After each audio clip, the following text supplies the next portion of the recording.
following contains situations and circumstances that are relatable to all women, but are still uncomfortable and sometimes quite awful.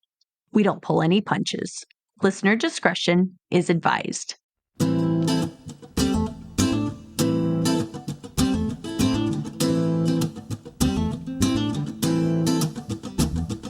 Life's a foolish game. Do you ever feel the same? Well, maybe we could change, turn this ship another way. Feel it in the darkness. We're sailing right into those jagged cliffs. Yeah. Some say we've always been insane. Hey, life's a foolish game. Life's a foolish game.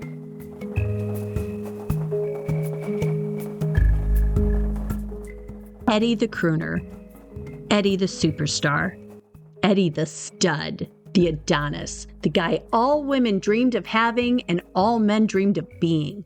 The one who left Hollywood's girl next door pining for him when he married the most beautiful woman in the world. Eddie was the man. So long as he didn't let a little thing like reality get in the way. Welcome to Frenemies, a Toil and Trouble Media original. On this show, we discuss notable women and the feuds that helped define them. This week, we continue our tale of Debbie Reynolds and Elizabeth Taylor, returning to the source of their initial conflicts, Eddie Fisher, a douchebag that thought he had them both under his trouser spell. While both women had successfully navigated their way through the scandal, he'd been sacked. Unwilling to accept defeat or, at the very least, comeuppance, Eddie tried to assume control of the narrative and some part of his new wife's career. When that didn't happen, he tried to save face.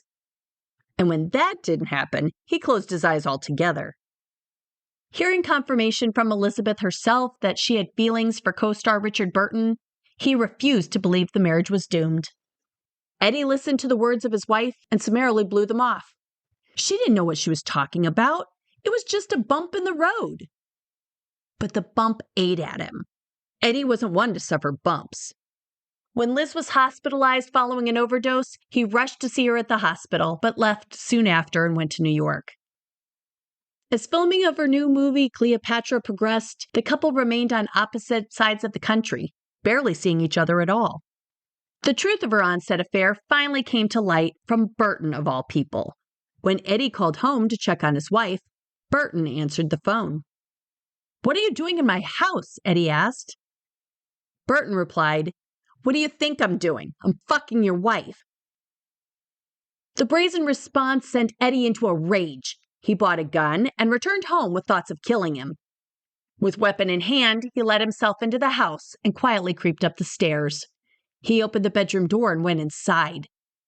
There, he found Burton lying in bed with Liz, holding his wife in his very own bed.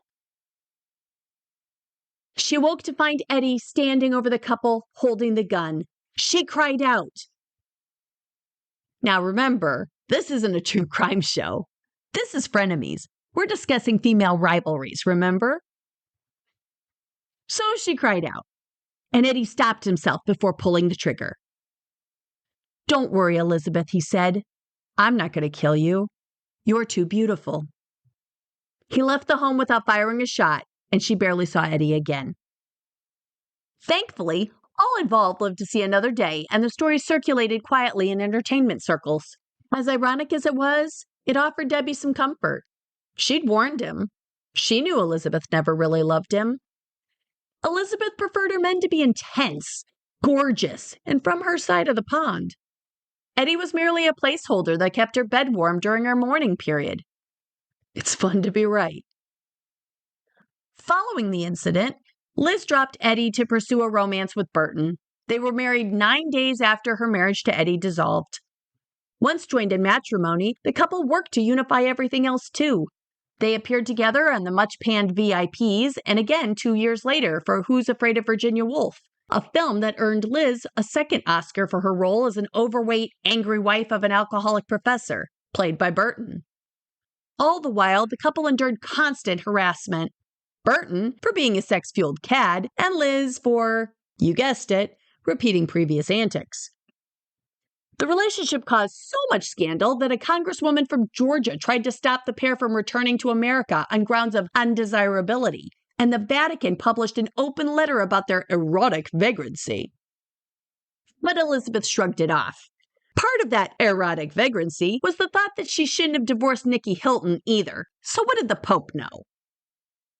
Both ladies moved on with their lives until one fateful cruise aboard the RMS Queen Elizabeth. While Debbie was aboard with husband number 2, she noticed the ship's porters carrying luggage past. A lot of luggage. Birds and dog carriers, too. Her heart sunk as she recognized the owner of the absurd entourage. Liz was on the same cruise. She looked around, wondering if there was still time to jump ship. And she might have, but Carl told her to stop being silly. Instead, she took a chance and sent a note of greetings.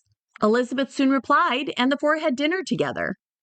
To her great relief, they decided to let bygones be bygones and just got smashed. The evening ended with both women bonding over their disdain for Eddie Fisher, a lot of wine, and a mutual affection that no man could ever destroy. And they were finally able to find closure. Debbie told Liz she was never bitter towards her about the affair. If anything, she was grateful.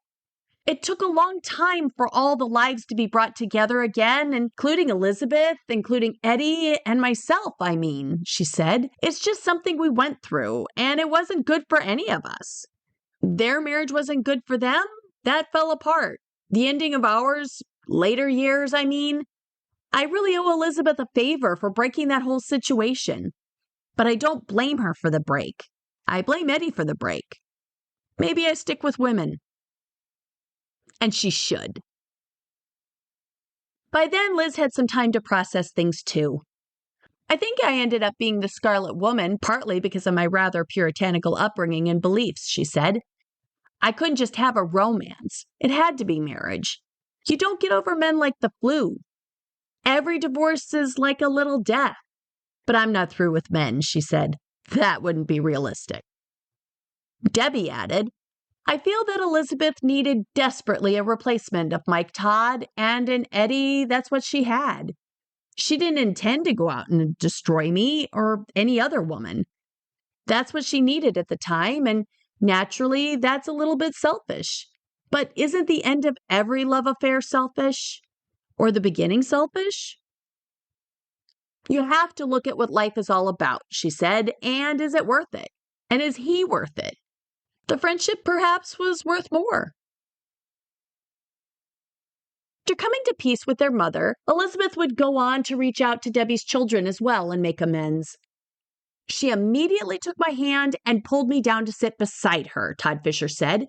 And for the next hour, she talked in extreme detail about nothing but how much she loved Mike Todd and how no matter how many other loves might come along, she was sure no one ever measured up to him. I sat there and listened, not especially interested, but a little fascinated that this woman who'd technically been my stepmother of about 10 minutes, who, along with my father, had dealt my mother one of the most devastating betrayals of her life, seemed to feel connected to me, maybe because I was named after the greatest love of her life. Carrie also accepted Elizabeth's apology. Reuniting with her friend allowed Debbie to heal, and the timing of their reunion couldn't have been better. Not long after, Debbie learned about some of Carl's other interests, namely gambling and prostitution. Media outlets reported Carl spent extravagant sums on these passions, and when he exhausted his resources, he tapped into hers. Over their 13-year relationship, he frittered away over $100 million of their combined wealth before sticking her with a $3 million bill from his creditors after the divorce. So it was back to work for Debbie. In the next couple years, she starred in The Rat Race, The Pleasure of His Company, The Second Time Around, and How the West Was Won, before winning an Academy Award nomination for her performance in the title role of the unsinkable Molly Brown.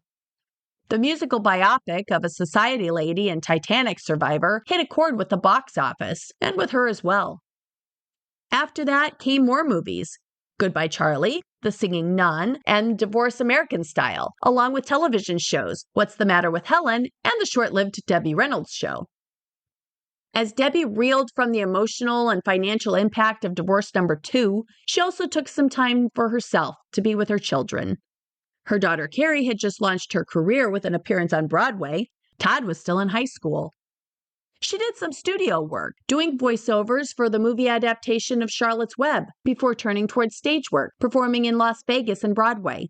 She received a Tony Award nomination in 1973, and in 1976, she starred in a live musical review at the Minskoff Theater, simply titled Debbie. In the 1980s, she was cast in guest spots on TV shows like Alice, The Love Boat, and Hotel, and returned to Broadway, where she replaced Lauren Bacall in Woman of the Year. She also found love once more with real estate entrepreneur Richard Hamlet, and the two were wed in 1985. That's the last thing Eddie wanted to hear, another ex running off with a Richard. When not filming with her Richard, Liz and Burton occupied their time with passionate sex and alcohol-fueled spending sprees, including a $960,000 jet plane the couple bought on a whim.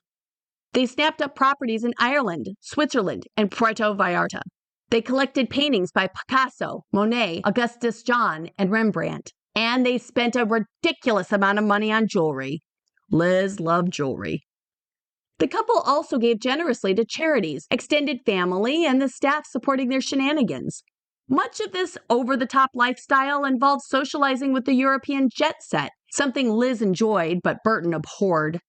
Heavy drinking led to heavy petting, and not always with each other. The pair were said to have had multiple affairs, increasing the rift between them with each infidelity. As alcohol and jealousy took over their marriage, the couple engaged in horrific fights and explosive confrontations. In Burton's private diaries, he revealed there were instances of violence where she hit him with her fingers covered in jeweled rings like a bedazzled pair of brass knuckles.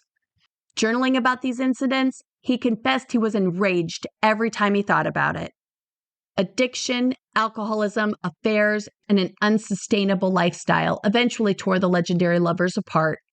They divorced in June 1974, only to remarry in 1975 and filed for divorce again less than a year later. Burton admitted he never wanted to remarry in the first place, but went ahead and did it anyway. Following their second divorce, he went on to remarry a month after his divorce finalized. That had to sting. Of the couple's wild relationship, Liz once told a friend, "I don't want to be in that much love ever again. I gave everything away. My soul, my being, everything." Things didn't work out any better for Debbie when it came to romancing Richards. Her business staff soon began suspecting husband number 3 was stealing money from her and lying about it. The blatant behavior grew so bad that at one point, one of her employees had enough and submitted her resignation, saying, "I can't stand the lying that's going on." After retreating into her work to hide from the truth, Debbie had no choice but to deal with a betraying husband again. They divorced in 1996. It was devastating. Debbie really thought she'd found happiness this time. Instead, what she found was a court-ordered payout of $270,000 to get his name off a Las Vegas casino they'd purchased together and a subsequent bankruptcy. Like always, she shook it off and redirected her energies back into her work, earning an Emmy nomination for her recurring role on the sitcom Will and Grace. For her part, Elizabeth rolled the marital dice again by marrying Republican politician John Warner in 1976. And construction worker Larry Frutensky in 1988. Neither marriage registered the kind of impact her first 5 did. By this time, the public just accepted this as one of the violet-eyed icon's quirks. Once, when asked why she got married so often, she said, "I don't know, honey. It sure beats the hell out of me." Some jokingly referred to her as Mrs. Hilton, Wilding, Fisher, Burton, Warner, Frutensky. Free of obstructive men, our girls were able to rely on each other as well. When the September 11th attacks occurred, Liz put Debbie up in her Manhattan hotel, and their bond inspired Carrie to co-write a script for a TV movie the pair would later star in, amply named These Old Broads. The plot included a storyline very similar to the women's real-life experiences. In the film, both characters settled the score over a past flame each was involved with, coyly named Freddie. Both women eagerly agreed to the project, marveling at Carrie's beautifully crafted script that captured not only her own trauma, but the pain of two women who, despite it all, never really stopped loving each other. The film gave them a chance to reconnect as they hadn't done in years. Debbie and Elizabeth were teens again, acting on a set during the day, having slumber parties at night. The two chatted over numerous movie nights, sitting on Elizabeth's bed with two forks and a pumpkin pie between them that Debbie brought just for the occasion. One day, Elizabeth asked Debbie to come to her dressing room. There, with tears in her eyes, she apologized to her friend once more. "Debbie," she said, "I'm so sorry for what I did to you with Eddie." The emotion and pain expressed caught her off guard, but Debbie could see her friend was still haunted. Her voice broke as she said, "I just feel so awful when I think about how I hurt you and your children." But it was okay. Debbie gave her a hug and told her so. It was another lifetime ago. It was all behind them. The women carried their support of each other long after the film wrapped up. Todd recalled attending an AIDS march in San Francisco with his mother and Elizabeth, saying it was fun to see them together again. It was magical. The forgiveness that took place between them was important, a bond that would remain intact for the rest of their lives. "People always assume you're going to carry a grudge, but I don't do that," said Debbie. "We passed through that with time." Eddie's fame continued to wane until there wasn't much left except for stories of the past. So he put out an autobiography released in 1981, coincidentally at the height of Carrie's Star Wars fame. In it, he remained bitter towards the first Mrs. Fisher, portraying Debbie as calculating and tight-fisted, going to great lengths to insist their marriage was doomed long before the affair. Debbie denied many of his allegations as being absolutely not true, but added she never read the book. She had no venom about Eddie and didn't want any. She'd given him enough of her energy and refused to give him any more.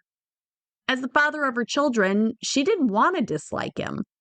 And reading his cash grab wouldn't help. She moved on, and Eddie no longer mattered. The same year Elizabeth divorced him, he married actress Connie Stevens. They split in 1969 after having two daughters. His fourth marriage to Terry Richard occurred in 1975, lasting 6 months before ending on a similar note. In his later years, Eddie was able to recognize how some of his decisions didn't work out in his favor. "It wasn't my intention for my romantic life to overshadow other aspects," he told the Associated Press in 1991. "I know that it has." In 1993, he married Betty Lynn. They stayed together until her death in 2001. 9 years later, Eddie fell and broke his hip. He died 2 weeks later from surgical complications. He was 82 years old. The subsequent years proved to be an up-and-down affair for Elizabeth. Her film career waned, with few of her movies able to gain much traction with the critics or the public.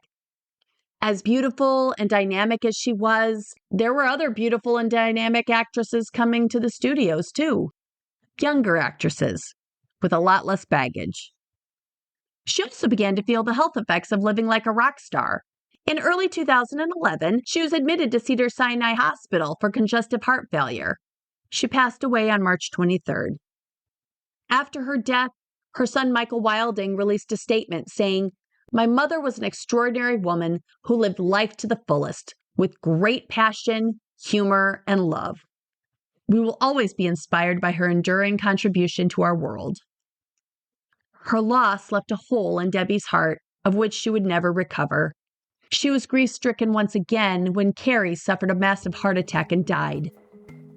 She died the next day of a stroke. Stay tuned after the break as we unpack more about Elizabeth Taylor.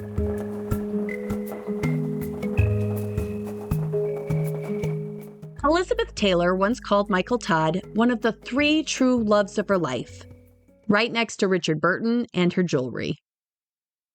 She'd never been particularly lucky at love, but it wasn't for lack of trying. Through decades of interviews, Liz tried to explain her almost compulsive habit to Mary as the result of her near puritanical upbringing. But perhaps this didn't play as great a role as her exposure to sexual abuse from a young age. The Centers for Disease Control report child sexual abuse and molestation are linked to a wide range of serious mental health issues. Issues which can manifest shortly after the occurrence, but are just as likely to remain dormant, only to appear many years later.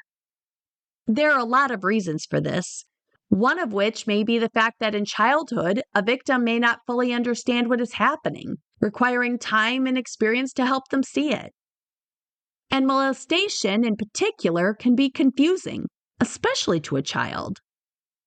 When abuse isn't undeniably painful, it could take years, maturity well into adulthood, for a victim to fully realize what occurred. More and more studies suggest adult survivors often don't recall childhood sexual abuse at all until asked about it. Whether a victim immediately recognizes abuse or doesn't realize it until adulthood, they're at risk for developing similar mental health concerns. The most common issues including post-traumatic stress disorder, depression, anxiety, substance abuse, and suicidal thoughts. Survivors of childhood sexual abuse are also more likely to struggle with alcoholism, eating disorders, and engage in sexually risky behavior, such as having sex at an early age. In a variety of interviews and private conversations with friends, Elizabeth Taylor frequently reported experiences that could fit these descriptions. She claimed as a teenager she lost her virginity to actor Peter Lawford, had flings with Ronald Reagan and Errol Flynn, was seduced by Orson Welles, and participated in a threesome involving John F. Kennedy. Even if only a fraction of what she said was actually true, it certainly shows a pattern of predatory behavior she never should have been subjected to. Contracted to MGM for nearly 20 years, Liz described herself during the early years of her career as the studio's chattel. Just another prop. Is it such a stretch to consider that the industry's real draws, the powerful male actors and executives, wouldn't see her and consequently treat her the same way? The studio controlled what she wore, where she went, and even picked her dates. Early interviews given to publicize her movies were tightly scripted as well, with the teenage Taylor displaying little indication that she was even interested in boys, claiming that those her own age were too scared to approach her anyway. Most contemporary biographers and journalists stuck to the authorized version of that tale, that Elizabeth was pure and chaste and lost her virginity only after marrying her first husband. But is this the case? Could the studio system's vice-like grip on publicity have stopped scandals about their most valuable child star from leaking out? Insiders agree she always displayed a strong rebellious streak and a desire for independence and personal control. And the young actress, though small for her age, was deeply ambitious and sexually precocious. She was 11 when she auditioned for the starring role in National Velvet. Do you remember how it took her 4 months to land that role? There may have been a good reason for that. When the producers told her she was too flat-chested to play an adolescent, Liz defiantly replied, "Don't worry, you'll have your breasts." Interesting line coming from a pure and chaste teenager, don't you think? Still, 3 months later, she returned and showed off a newly acquired B-cup bust, one which she claimed she achieved by using fast-grow creams, a special high-fat diet, and rigorous chest development exercises. Yeah, right. Time magazine commented on Taylor's pre-adolescent sexuality on the screen, and they weren't the only ones to notice. Those who had worked with her in previous films said stardom robbed her of her childish sweetness and shyness. Or was it, as we discussed, the result of spending too much time with a pervy co-star? No one argues there was a change in her behavior. As other girls her age still were playing with dolls, Elizabeth seemed to suddenly become very aware of her effect on men. As fellow actress Mary Astor put it, there was a look in those violet eyes that was somewhat calculating, as though she knew exactly what she wanted and was quite sure of getting it. It's unfair to assume she acquired that knowledge in a vacuum of piety. And to do so discounts a lot of negative, abusive elements of the industry that we know to be true. By the time she was 14, Taylor was painting her nails scarlet and wearing peasant blouses with plunging necklines. She would squeeze in her already tiny waistline and thrust out her breasts. In later interviews, she admitted, "I wanted to be a woman. I flaunted an hourglass figure at a stage when most girls were still developing." At night, she would lie awake, practicing her French kissing on her satin pillows. This was long before cable, the internet, and social media. So where did a sheltered 14-year-old child, restrained to a film set, learn about French kissing? When she discovered how much attention she got by wearing an off-the-shoulder blouse in the MGM dining room, studio executives said she became impossible. Anne Strauss, the studio executive charged with enforcing dress codes for actors and its strict ban on cleavage, had her hands full with Elizabeth. Forced to sit at the children's table, Strauss claimed Liz would have herself paged when she would then pull her neckline down, expose her shoulders, and walk through the length of the commissary so everyone could see her. Perhaps some explanation can be found in the mixed messages offered by her mother.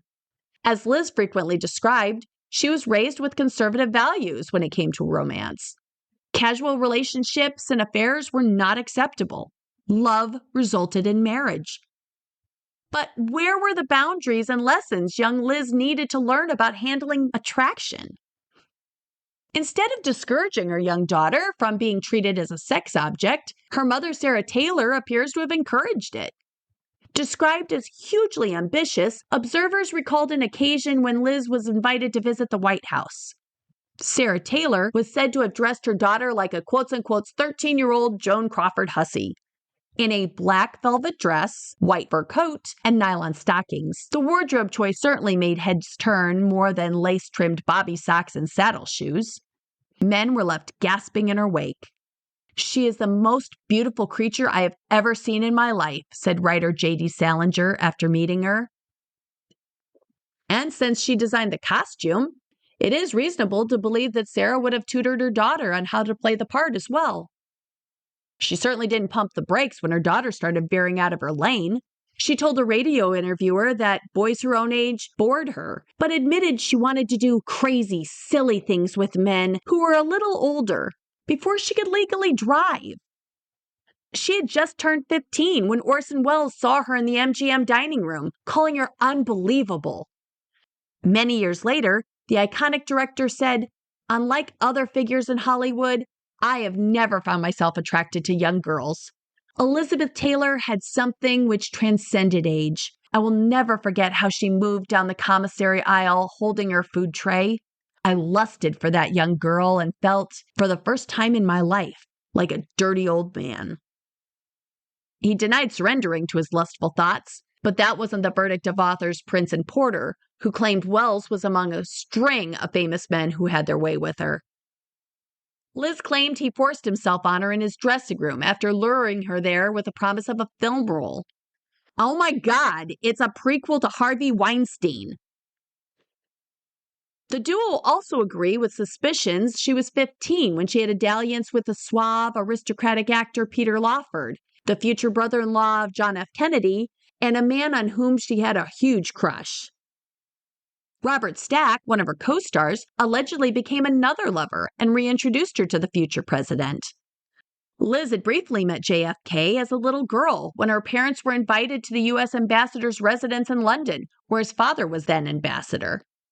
Authors claim Liz told friends that on their second encounter, she ended up in a threesome in Stack's swimming pool with him and JFK. It reportedly reoccurred when Lawford and Liz shared a limo on the way to the home of the media mogul William Randolph Hearst as well. Now, before you try to escape the horror of these reports by clinging to nostalgia, be aware that the things Liz experienced don't play out, even by contemporary standards. At the time, the age of consent in California was 18, meaning the men involved would have been guilty of rape even then, a fact they all would have been aware of. Add to this the fact that the incidents occurred against a young, vulnerable girl eager to advance her career, and older, more powerful men doesn't age well either. Errol Flynn, Hollywood's consummate philanderer, was also a perpetrator, authors claim. Liz joined the director Michael Curtiz at a film screening at Flynn's Hollywood home, only to find, when the lights came on at the end, Curtiz had disappeared and she was left alone with the actor. After getting her tipsy on champagne, otherwise known as plying her with alcohol, the two allegedly ended up in bed. Nor could she find safety within the studio grounds. Robert Taylor, who gave a 16-year-old Elizabeth her first on-screen romantic kiss while making the British thriller Conspirator, became so aroused filming the scene, he urged the cameraman to shoot him from the waist up. I mean, gross! It's claimed Elizabeth met Ronald Reagan when she was trying to get a starring role in a 1947 film called That Hagen Girl. The actor and future U.S. president, then 36 and estranged from his wife Jane Wyman, reportedly seduced her on his sofa after inviting her over for dinner at his Hollywood home. Now, Ronnie was hardly one of Hollywood's notorious skirt chasers, so there has been questions raised as to whether or not this was true.